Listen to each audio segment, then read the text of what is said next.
Saaho TV news కి స్వాగతం. బులెటిన్ల ముందుగా హెడ్లైన్స్ చూద్దాం. భారత్ బాయ్కట్ పిలుపుతో మాల్దీవులపై తీవ్ర ప్రభావం. ఆందోళన వ్యక్తం చేసిన ఆ దేశ మాజీ అధ్యక్షుడు.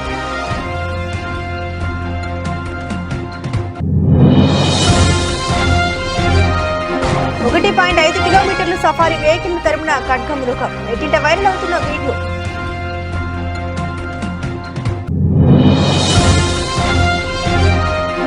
అద్దెంకుల వైసీపీ సిద్ధం సభ. సీఎం జగన్ ఎన్నికల మేనిఫెస్టోను ప్రకటించే ఛాన్స్.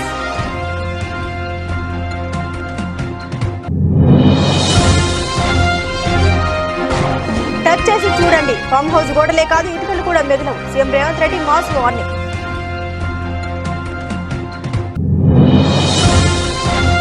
ఈ నెల 14వ తేదీన వైసీపీలో చేరిన మాజీ మంత్రి ముద్రగడ పద్మనాభం మీడియాకు వివరించిన ముద్రగడ.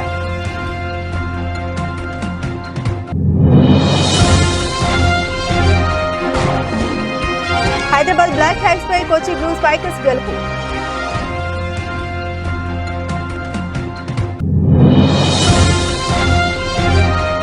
మహారాణి రుక్మిణి ధ్యేయంగా Ritu Varma first look release చేసిన చిత్ర యూనిట్. భారత్ మాల్దీవుల మధ్య దౌత్యపరమైన వివాదం కొనసాగుతున్న విషయం తెలిసిందే. ఈ నేపథ్యంలో తాజాగా ఈ అంశంపై మాల్దీవుల మాజీ అధ్యక్షుడు మహమ్మద్ నసీద్ ఆందోళన వ్యక్తం చేశారు. భారత్ ఇచ్చిన బైకట్ పిలుపుతో మాల్దీవుల పర్యాటకంపై తీవ్ర ప్రభావం పడిందని పేర్కొన్నారు. ప్రస్తుతం భారత పర్యటనలో ఉన్న నసీద్ మీడియాతో మాట్లాడారు. భారత్ బైకట్ పిలుపు మాల్దీవుల పర్యాటక రంగంపై తీవ్ర ప్రభావం పడింది. దీనిపై నేను చాలా ఆందోళన చెందుతున్నాను. ఈ పరిస్థితి నెలకొన్నందుకు మాల్దీవుల ప్రజలను క్షమించండి. సెలవుల్లో మాల్దీవులకు రండి అని మేము భారతీయ ప్రజల్ని కోరుతున్నాం. మా ఆతిథ్యంలో ఎలాంటి మార్పు ఉండదు. ఇరు దేశాల మధ్య సాధారణ పరిస్థితులు నెలకొనాలి. భారత పర్యటనలో భాగంగా ప్రధానమంత్రి నరేంద్ర మోదీని కూడా కలిశాను. నేను ఆయన మద్దతుదారుని, ఆయనకు శుభాకాంక్షలు తెలుపుతున్నా అని నషీద్ తెలిపారు. భారత్ ఎంతో బాధ్యతాయుత దేశమని ఈ సందర్భంగా మహమ్మద్ నషీద్ వెల్లడించారు. మాల్దీవులతో భారత్కు చారిత్రాత్మక సంబంధాలు ఉన్నాయని గుర్తు చేశారు. ఇదే సందర్భంగా భారత్ సైనిక సిబ్బందిని వెనక్కి తీసుకోవాలని ప్రస్తుత అధ్యక్షుడు మయిజు తీసుకున్న నిర్ణయంపై కూడా ఆయన స్పందించారు. ఈ విషయంలో ఇరు దేశాలు చర్చించుకోవాలని సూచించారు.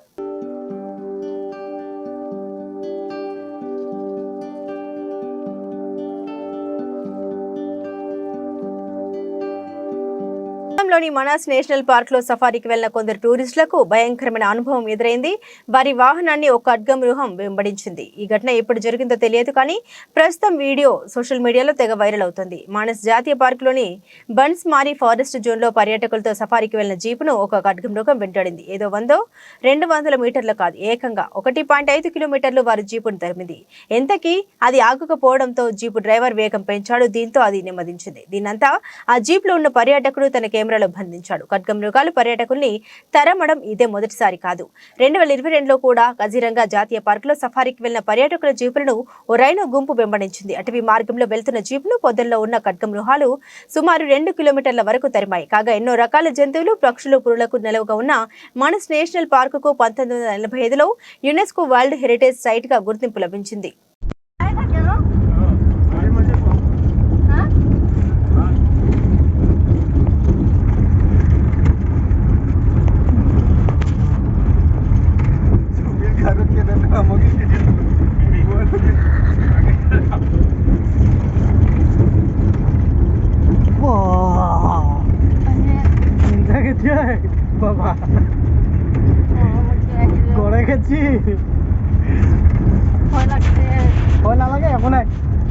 ভাগৰ লাগি যাব ন, এই ৰখিলে আহি বহুত পিছ পৰিলে আহি আছে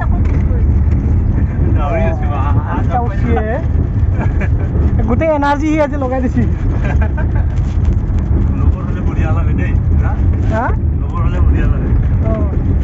খেদবা লাগি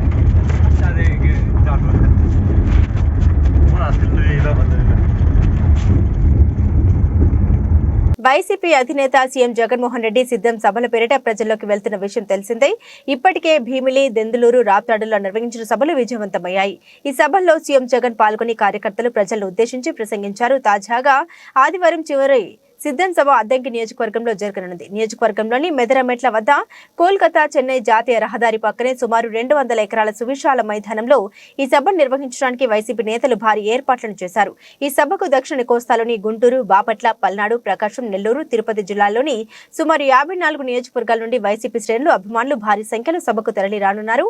ఇందుకోసం వైసీపీ నేతలు ఏర్పాట్లు చేశారు. ఇవాళ జరగనున్న సిద్ధం సభ చివరిది కావడంతో ఎన్నికల మేనిఫెస్టోను సీఎం జగన్మోహన్ రెడ్డి ప్రకటిస్తారని వైసీపీ నేతలు చెబుతున్నారు. నవరత్నాలకు తోడు మరికొన్ని పథకాలపై జగన్ కీలక ప్రకటన చేస్తారని సమాచారం. సిద్ధం సభ ప్రాంగణంలో వై ఆకారంలో ప్రత్యేక ట్రాక్ ను ఏర్పాటు చేశారు. వైనాట్ 175 అంటూ పెద్ద బోర్డును ఏర్పాటు చేశారు. చివరి సిద్ధం సభ కావడంతో సీఎం జగన్ కార్యకర్తలకు ఏం సందేశం ఇస్తారనే అంశంపై ఆసక్తి నెలకొంది. మరోవైపు టీడీపీ, బీజేపీ, జనసేన పార్టీల పొత్తులు ఖరారైన తర్వాత సిద్ధం బహిరంగ సభ జరుగుతూ ఉండడంతో సభా వేదికగా సీఎం జగన్ ఆ 3 పార్టీల పొత్తుపై ఎలా స్పందిస్తారనే అంశం ఏపీ రాజకీయ వర్గాల్లో ఆసక్తికరంగా మారింది. పిడుగులు పడినను పట్టదులే, అడుగుకి అలసట పుట్టదులే, ఈ గురి ఎప్పుడు తప్పదులే, పదమంట పదమంట. జై జై జై జై జై జగనంటూ సై సై సై సై నీ సాగే లేరంటూ. జై జై జై జై జై జగనంటూ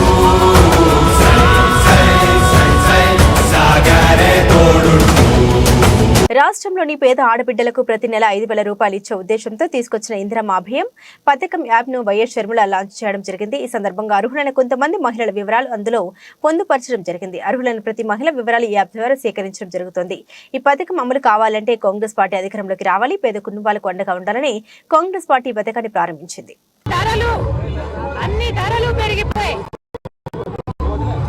కరెంటు ఛార్జీలు 9 సార్లు పెంచింది ప్రభుత్వం.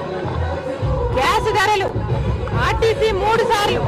ఇలా ఏది ముట్టుకున్న పెట్రోల్, డీజిల్, గ్యాస్, చక్కెర ఇలాంటి ఏ ముట్టుకున్న ధరలన్నీ ఆకాశాన్ని అంటుతున్నాయి. ఈరోజు పేదవాడు ఎలా బ్రతుకుతున్నాడన్న ఆలోచన కూడా లేదు ప్రభుత్వానికి. అందుకే కాంగ్రెస్ పార్టీ పేదవాడికి అండగా నిలబడాలని నిర్ణయించుకుంది. కాబట్టే ఈరోజు అద్భుతమైన పథకం ఈరోజు కాంగ్రెస్ పార్టీ ప్రవేశపెట్టడం జరిగింది. ఇందిరమ్మ అభయం అనేది పేదవాళ్ళకి, ప్రతి పేద కుటుంబానికి ఆసరాగా నిలిచే పథకం ఇందిరమ్మ పథకం. ఇందిరమ్మ పథకం ద్వారా ప్రతి పేద కుటుంబానికి 5,000 రూపాయలు ప్రతి నెల ఇంటి మహిళ చేతుల్లోనే, ఇంటి మహిళ ఖాతాలోనే జమ చేసే పథకం ఇందిరమ్మ పథకం. ఈరోజు ఆంధ్ర రాష్ట్ర అభివృద్ధి గురించి ఆలోచించిన ఏకైక పార్టీ కాంగ్రెస్ పార్టీ. కాబట్టే ఈరోజు ప్రత్యేక హోదా, మన ఊపిరి లాంటి ప్రత్యేక హోదా కోసం ఉద్యమిస్తున్న ఏకైక పార్టీ కాంగ్రెస్ పార్టీ. ఒక అభివృద్ధి గురించే కాదు, ప్రజల సంక్షేమం గురించి కూడా ఆలోచిస్తున్న పార్టీ కాంగ్రెస్ పార్టీ. కాబట్టే ఈ రోజు వాళ్ళకు ఆసరాగా నిలబడడానికి ప్రతి పేద కుటుంబానికి ప్రతి నెల 5,000 రూపాయలు ఇచ్చే పథకం ఇందిరమ్మ అభయం. ఈ రోజు ఈ పథకం యాప్ లాంచ్ చేయడం జరిగింది.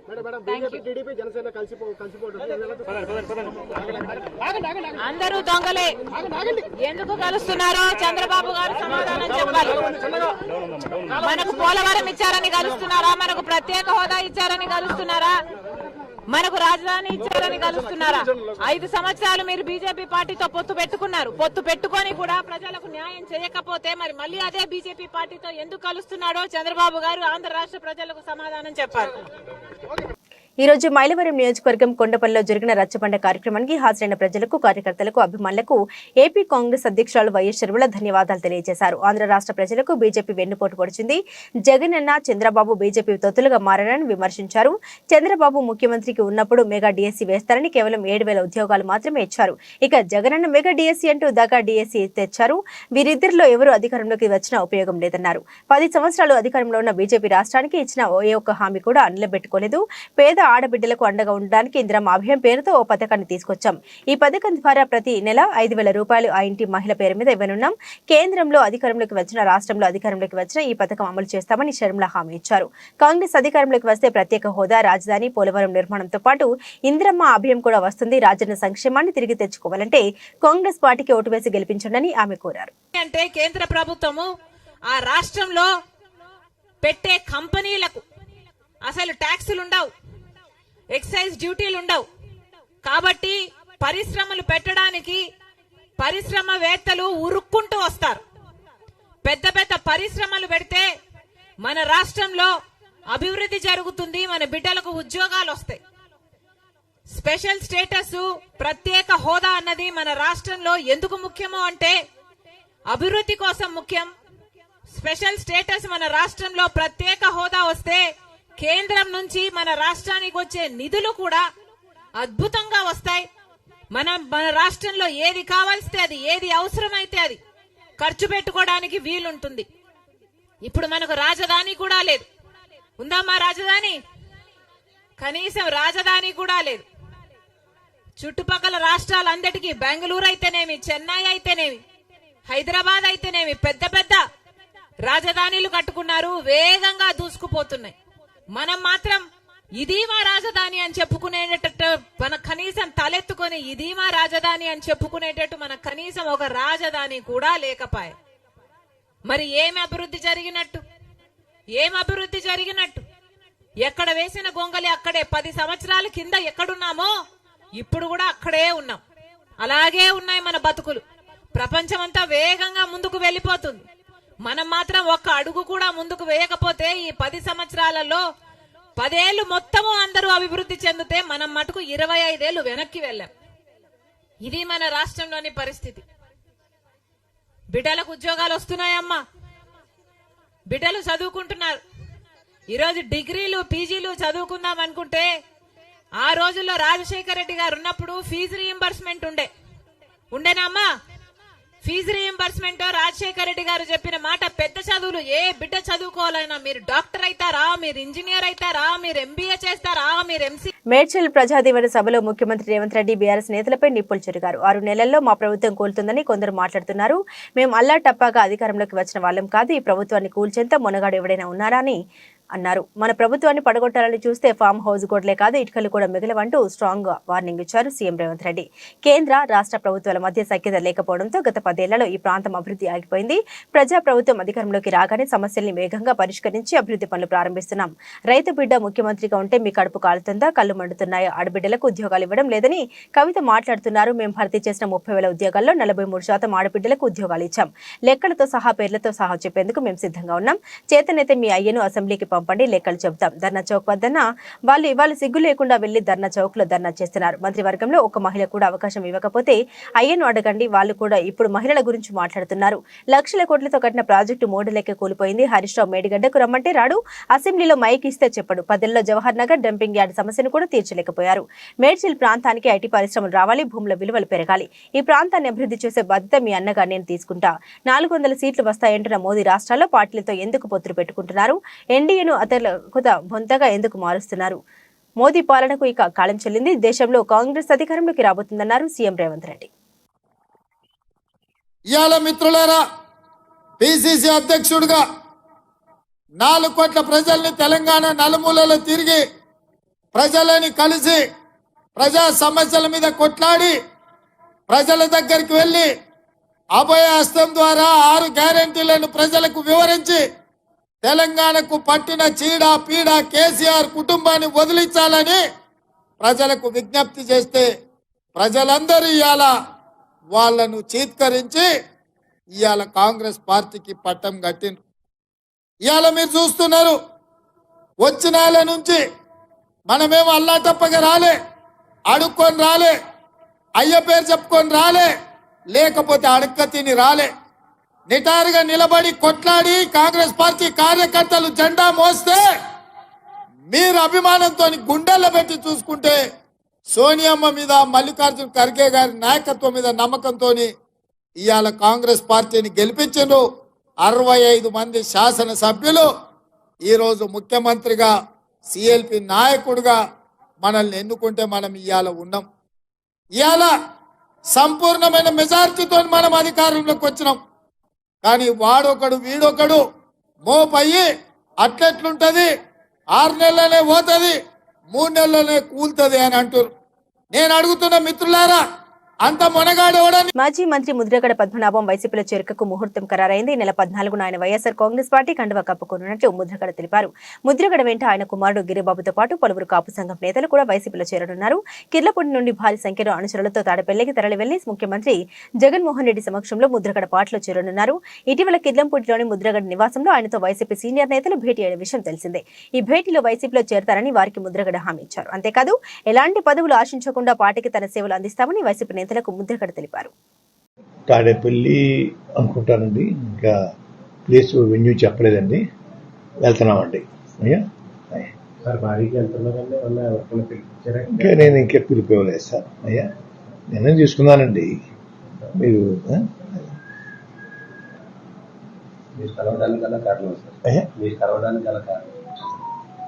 అంటే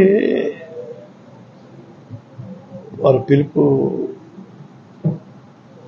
మిథున్ రెడ్డి గారి ద్వారాను, కాకినాడ ఎమ్మెల్యే చంద్రశేఖర్ గారి ద్వారాను, గీత గారి ద్వారా, మన కన్నబాబు గారి ద్వారా వచ్చిందండి.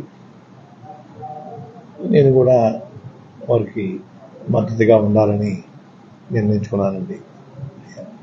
ఇంకా మంచి మంచి పథకాలు, సంక్షేమ పథకాలు ఇంకా పేదవారికి అందించేలాగా నా వంతు నేను కృషి చేయడం కోసం ఆలోచనతో ఉండి నేను తీసుకున్నాను సార్. ఇప్పుడు కాకినాడ పార్లమెంట్ సంబంధించి పవన్ కళ్యాణ్ గారు పోటీ చేస్తారంటున్నారు కదా, ఆయన మీద ఏమైనా మీకు పోటీ చేయడం? నేను ఎటువంటి కండిషన్ పెట్టలేదు సార్. ఎమ్మెల్యే సీట్ కానీ ఎంపీ సీట్ కానీ అడగకుండాను సర్వీస్ చేయడం కోసం వస్తానని చెప్పానండి. భగవంతుడి దయ వల్ల వారు మళ్ళీ అధికారం రావాలి, వచ్చిన తర్వాత వారు ఏదైనా ఇస్తే తీసుకోవడానికి సుముఖంగా ఉన్నాను తప్ప ఇప్పుడు మాత్రం ఎటువంటి సీటు నాకు కానీ నా కుమారుడు కానీ అడిగే ఉద్దేశం పెట్టుకోలేదండి. అన్కండిషనల్గా నేను చేయడానికి నిర్ణయించుకున్నాను సార్. చాలా మంది అభిమానులు, మీ అభిమానులు మీరు ప్రత్యక్ష రాజకీయాల్లో ఉంటారు, కంపల్సరీ పోటీ చేస్తారని ఆశ కొద్ది చాలా మంది. ఇది కూడా ప్రత్యక్ష రాజకీయం చేస్తారు. రాజకీయాల్లో ఉంటాను. వారి తరఫున, ముఖ్యమంత్రి గారి తరఫున ప్రచారం వెళ్తాను సార్. రాజకీయాల్లో ఉన్నట్టే కదా సార్. ముఖ్యమంత్రి గారు ఆదేశిస్తే పోటీ చేస్తారు సార్. ఎక్కడి నుంచి? నేను చెప్పాను సార్ వారికి, అయ్యా నేను సేవ చేస్తానండి, మీరు అధికారం రావడం కోసం నా వంతు నేను కృషి చేస్తాను. ఎటువంటి పదవి కాంక్ష నాకు కానీ నా కుటుంబం లేదు. తర్వాత అధికారం వచ్చిన తర్వాత మీరు ఇవ్వాలంటే ఇద్దరు కానీ, అధికారం వచ్చినా కూడా నేను అడగనండి, మీ అంతా మీరు ఇవ్వాలంటే ఇవ్వండి అని ఏ కండిషన్ పెట్టలేదు సార్. అయ్యా ఓకే సార్. హైదరాబాద్ ఎల్బీనగర్ పరిధి బైరమ్మల్గూడ వద్ద నిర్మించిన లెవెల్ 2 లూప్ వంతెనను తెలంగాణ సీఎం రేవంత్ రెడ్డి ప్రారంభించారు. బైరమ్మల్గూడలో 2వ స్థాయి ఫ్లైఓవర్ను ప్రారంభించిన ముఖ్యమంత్రి రేవంత్ రెడ్డి వారితో పాటు మాజీ మంత్రివర్యులు ఉమ్మడి రంగారెడ్డి జిల్లా ఎమ్మెల్సీ పట్నం మహేందర్ రెడ్డి గారు కూడా పాల్గొన్నారు. సీఎం మాట్లాడుతూ తెలంగాణ రాష్ట్ర అభివృద్ధియే లక్ష్యంగా ప్రభుత్వం పనిచేస్తుందని, ముఖ్యంగా హైదరాబాద్ నగరాన్ని మరింత అభివృద్ధి చేస్తామని తెలియజేశారు. కాగా ఎస్ఆర్డీపీ ఫేజ్ 1 ప్రాజెక్టులో భాగంగా బైరమ్మల్గూడ వంతెన నిర్మాణాన్ని రాష్ట్ర ప్రభుత్వం ప్రతిష్టాత్మకంగా చేపట్టింది.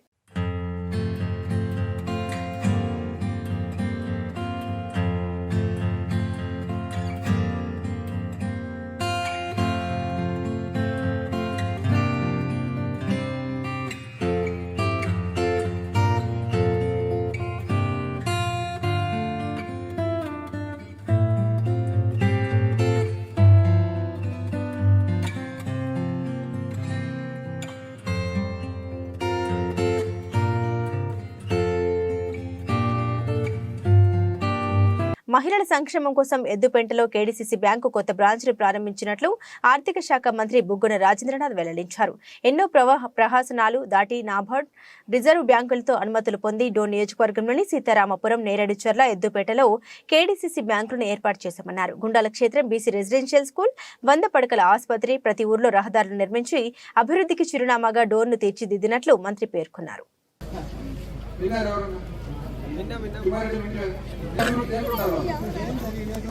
ఏం జరగలేదంట అంటే ఆసుపత్రి కట్టినారు కదా అని ఎవరు అంటే ఇప్పుడు ఆసుపత్రి కట్టి ఏం దానివల్ల అంట ఆసుపత్రి వల్ల ఏమంట ఉపయోగం? నీకేమైనా సమాధానం చెప్పినాకైతుందా? చూస్తే ఆసుపత్రి భవనం వాళ్ళు ఎట్లుందో ఎట్లుంది 100 పడకల ఆసుపత్రి హనుమంతు ఏమంటున్నారు తెలిసిన అందరూ వచ్చి గవర్నర్ బంగ్లానా అని అడుగుతున్నారు. అవునా కాదు? కానీ మన ప్రతిపక్షం ఎవరైతే అభ్యర్థి వచ్చినారో ఆ అభ్యర్థి కూడా ఎవరో అభ్యర్థి అర్థం కావడం. ఒక అభ్యర్థి అంటారు, వచ్చే వారం మళ్ళీ ఇంకొక అభ్యర్థి అంటారు, మళ్ళీ 3వ వారం అసలు ఇంకో తమాష చూసినారు మీరు. తెలుగుదేశం పార్టీ ఆఫీస్ చూసినారు ఎక్కడ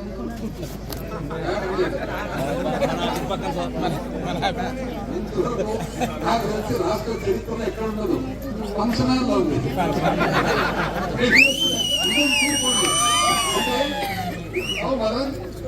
ఫంక్షన్ లాగా ఉండేది, ఫంక్షన్ హాల్ నుంచి నడుపుతున్నారు. ఏమనంటే మేము చానేళ్ళ నుంచి రాజకీయాలు చేస్తున్నాం, ఇల్లు లేదు, ఆఫీస్ లేదు, ఫంక్షన్ హాల్ నుంచి ఎవరన్నా పార్టీ నడిపే. కానీ వాళ్ళు అనేది ఏం తెలుస్తున్నా, హన్మకొండ జిల్లా పరకాల పట్టణంలోని ఎమ్మెల్యే క్యాంపు కార్యాలయంలో పరకాలపట్న పరకాల నడికుడ ఆత్మకూరు మండలాలకు చెందిన బీఆర్ఎస్ నాయకులు కార్యకర్తలు పెద్ద ఎత్తున కాంగ్రెస్ పార్టీలో చేరారు. మాజీ ఎమ్మెల్యే మొల్గూరి భిక్షపతితో పాటు ఆయా మండలాలకు చెందిన మండల పార్టీ అధ్యక్షులు ప్రజా ప్రతినిధులతో కలిసి పరకాల ఎమ్మెల్యే రేవూరి ప్రకాష్ రెడ్డి వారికి కండువా కప్పి కాంగ్రెస్ పార్టీలోకి సాదరంగా ఆహ్వానించారు. అనంతరం ఎమ్మెల్యే రేవూరి ప్రకాష్ రెడ్డి మాట్లాడుతూ కాంగ్రెస్ పార్టీలో చేరిన కొత్త పాత అనే భేదం లేకుండా కార్యకర్తలందరినీ కంటికి రెప్పలా కాపాడుకుంటామని తెలియజేశారు. అదేవిధంగా మాజీ సర్పంచ్ హంసాల్ గారు, వెంకదల్ల హంసాల్ గారిని వేదిక మీదకి వచ్చి కాంగ్రెస్ కండువా కప్పుకోవాల్సిందిగా ఆహ్వానం పలుకుతా ఉన్నాం. ఓదెల సతీష్ కుమార్ గారు, బీఆర్ఎస్ సీనియర్ నాయకులు, జిల్లా ఓబీసీసీఎల్ మాజీ కార్యదర్శి గారికి కాంగ్రెస్ పార్టీలోకి స్వాగతం పలుకుతా ఉన్నాం. ఎండి ఉస్మాన్ గారు, మాజీ వార్డు మెంబర్ గారు. జిల్లాల కూర్పు అనేది రాజకీయపరమైన కోణంలో జరిగింది కానీ పబ్లిక్ కన్వీనియన్స్ కోణంలో జరగదు. ఈ రోజు వరకు కూడా మన తెలంగాణ జిల్లాలను కేంద్ర ప్రభుత్వము గుర్తించలేదంటేనే మీరు అర్థం చేసుకోండి. ఈ రోజు వరకు కూడా 33 జిల్లాలు కేంద్ర ప్రభుత్వం ఇంతవరకు కూడా గెజిట్ నోటిఫికేషన్ గెజిట్ చేయలేదు. అంటే ఎంత అన్సైంటిఫిక్ అయిందో మీరు ఒకసారి ఆలోచించండి. అందులోంచి ముఖ్యమంత్రి గారు కూడా ఇంకొక విషయం కూడా ఏంటి అని అంటే మండలాలు కానీ గ్రామాలు కానీ అసలు 2-3 జిల్లాలలో ఉన్నాయండి కాన్స్టిట్యున్సీలో. ఇంత తెలివి తక్కువతనం అని అంటే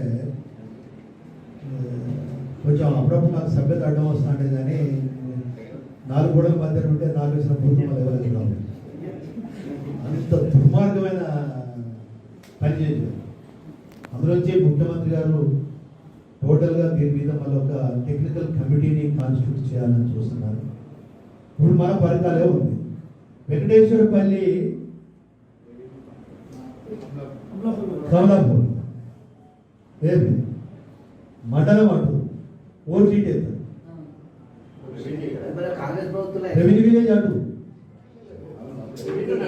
రెవెన్యూ పోలీసు అంతా మండలం అంటూ ఓటీటీ అవుతుంది. ఇప్పుడు దీంట్లో చూడండి, గాజువాక జనసేన పార్టీ కీలక సమావేశం. గాజువాక సమన్వయకర్త కొన తాతారావు కామెంట్స్. వచ్చే ఎన్నికల్లో పవన్ కళ్యాణ్ గాజువాక నుండే పోటీ చేయాలి. ఇది గాజువాకలో ఉన్న జనసేన టీడీపీ నాయకుల వారందరికీ అభిప్రాయం. గాజువాకలో అనేక సమస్యలు తిష్టవేసి ఉన్నాయి. దశాబ్ద కాలంగా అవన్నీ పెండింగ్ లోనే ఉన్నాయి. స్టీల్ ప్లాంట్ విషయంలో పోరాడిన ఘనత పవన్ కళ్యాణ్కే ఉంది. గతంలో ఇక్కడ పోటీ చేసిన అనివార్య కారణాల వల్ల ఓడిపోయారు. ఇప్పుడు గాజువాక ప్రజలు బాధపడుతున్నారన్నారు. మరోసారి అవకాశం ఇవ్వండి అని ప్రజలను కోరుకుంటున్నారు. ఈసారి నిలబడితే ఖచ్చితంగా గెలిపిస్తామని చెబుతున్నారు. మా పార్టీ నాయకులందరికీ, ముఖ్యంగా మీడియా సోదరులందరికీ హృదయపూర్వకమైనటువంటి స్వాగతం. ఈరోజు రాష్ట్రంలో ఉన్నటువంటి పరిస్థితులు బీజేపీ, తెలుగుదేశం పార్టీ, జనసేన కలిసి పోటీ చేస్తాయి అనేటువంటి సంకేతం నేను ఢిల్లీ నుంచి వస్తే రాష్ట్ర వ్యాప్తంగా ప్రజలు దానికి ఆమోదించారు. రాబోయే ప్రభుత్వం బీజేపీ, జనసేన, టీడీపీ కూటమి అనేటువంటిది ప్రజలు నిర్ధారణకు వచ్చారు. ఇది ఒక భాగం. 2019 ఎన్నికల్లో గాజువాక శాసనసభ నుంచి మా పార్టీ అధినేత శ్రీ పవన్ కళ్యాణ్ గారు పోటీ చేశారు. పోటీ చేసినప్పుడు అనేక కారణాల వల్ల పవన్ కళ్యాణ్ గారిని గెలిపించుకోలేదని, అసెంబ్లీకి పంపించుకోలేదని జనసేన పార్టీ శ్రేణులుగా మేమందరం చాలా బాధపడ్డాం, విచారించాం.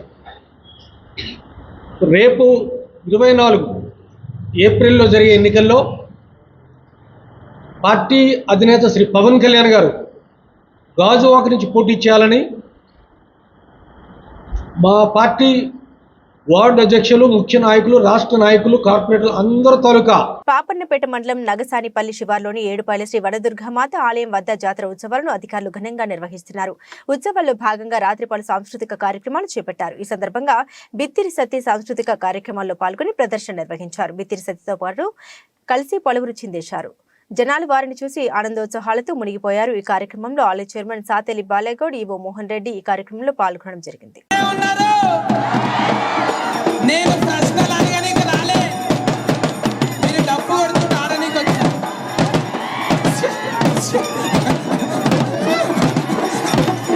గట్టి కొట్టుండ్రా, ఎవరికో ఏమో పుట్టిందిరా. ఏం పుట్టిందిరా అంటే 2 కొడుకులు 1 బిడ్డ అన్నాడు. అమ్మ తల్లి దయ వల్ల ఈయనే బుక్కెడు పువ్వు పెడుతున్న వీళ్ళందరికీ కూడా ఫాదా నా వందనాలయ్యో. ఇంటికో సత్తిగాడు ఉంటాడు. అజయ్ అని అన్నాడు, మా సంతలో కూడా సత్తిగాడు ఉన్నాడు అన్నాడు. రూపే ప్రైమ్ వాలీబాల్ లీగ్ 3 సీజన్లో తమ ఆఖరి మ్యాచ్లో విజయం సాధించిన కొచ్చి బ్లూ స్పైకర్స్ సీజన్ను ముగించింది. హైదరాబాద్ బ్లాక్ హెడ్స్ 7వ ఓటమితో ఈ సీజన్ నుంచి వైదొలిగింది. చెన్నైలోని జవహర్లాల్ నెహ్రూ ఇండోర్ స్టేడియంలో శనివారం జరిగినటువంటి ఈ మ్యాచ్లో కొచ్చి బ్లూ స్పైకర్స్ 15-12, 15-12, 15-11తో హైదరాబాద్ను ఓడించింది. ఆ జట్టు ఆటగాడు Jibin Sebastian player of the మ్యాచ్కు ఎంపికయ్యాడు. సూపర్ 5 రేస్ నుంచి వైదొలిగి ఆఖరి మ్యాచ్లో విజయం కోసం ప్రయత్నించిన ఇరు జట్లలో హైదరాబాద్పై కొచ్చి బ్లూ స్పైకర్స్ పైచేయి అయింది. అమన్ కుమార్ దూకుడని సర్వీసులతో కొచ్చి మంచి ఆరంభం అందించాడు. అదే సమయంలో అనవసర తప్పిదాలు బ్లాక్ హ్యాక్స్ ను దెబ్బతీశాయి. కొచ్చి ఆటగాళ్లు జిబిన్ ఎరిన్ లైన్స్ నుంచి దాడులను నియంత్రించగా వరుస స్పైక్లతో సత్తా చాటిన అమన్ జట్టుకు సహాయం చేశారు. మరోవైపు సర్వీస్ లైన్ నుండి అషమత్ ఉల్లా మెరుగ్గా ఆడుతూ బ్లాక్ హ్యాక్స్ ను తిరిగి రేస్లోకి తెచ్చే ప్రయత్నం చేశాడు. కానీ హైదరాబాద్ ఆడుల్ని అతుస్ బ్లాక్ చేయడంతో తొలి సెట్ గెలిచిన కొచ్చి ఆధిక్యం సాధించింది. రెండో సెట్లో ఓం వసంత్ లాడ్ సర్వీస్ లైన్ నుండి 19 షాట్లు కొట్టడంతో కొచ్చి తన ఆధిపత్యాన్ని కొనసాగించింది. ఈ దశలో స్టెఫాన్ కోవాసెవిక్ బ్లాక్ హ్యాక్స్ డిఫెన్స్ ను బలోపేతం చేశాడు. కానీ అతుస్ నేతృత్వంలోని 3 ఆటగాళ్లతో కూడిన కొచ్చి బ్లాకర్స్ హైదరాబాద్ ఆటను సమర్థవంతంగా తిప్పికొట్టారు. సాహిల్ కుమార్ హైదరాబాద్ కు సూపర్ పాయింట్ అందించినప్పటికీ కొచ్చి ఆటను తన నియంత్రణలోనే ఉంచుకుంది. రెండో సెట్ కూడా నెగ్గి సీజన్లో తొలి విజయం దిశగా ముందంజ వేసింది.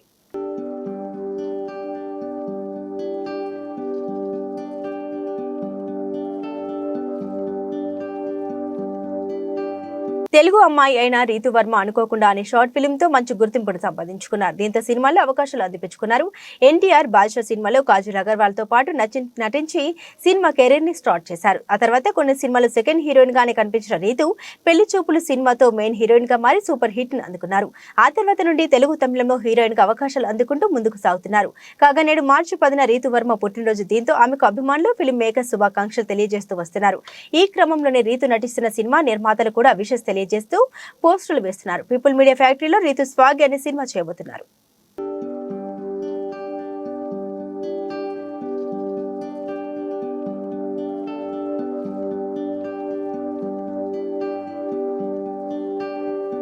బులెటిన్ ముగించే ముందు హెడ్లైన్స్ మరోసారి. భారత్ బాయ్కట్ పిలుపుతో మాల్దీవులపై తీవ్ర ప్రభావం, ఆందోళన వ్యక్తం చేసిన ఆ దేశ మాజీ అధ్యక్షుడు.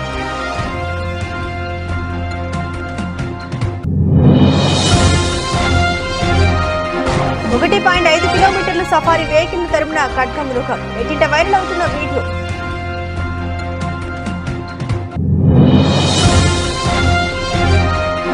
అద్దెంకిలో వైసీపీ సిద్ధం సభ, సీఎం జగన్ ఎన్నికల మేనిఫెస్టోను ప్రకటించే ఛాన్స్.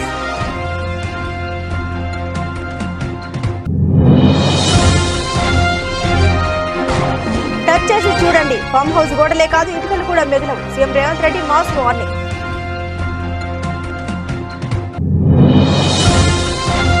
ఈ నెల 14వ తేదీన వైసీపీలో చేరనున్న మాజీ మంత్రి ముద్రగడ పద్మనాభం, మీడియాకు వివరించిన ముద్రగడ.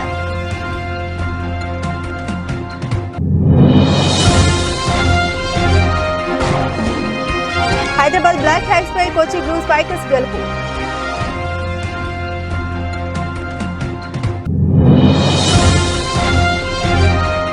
మహారాణి రుక్మిణి ధ్యేయంగా Ritu Varma first look release చేసిన చిత్ర యూనిట్.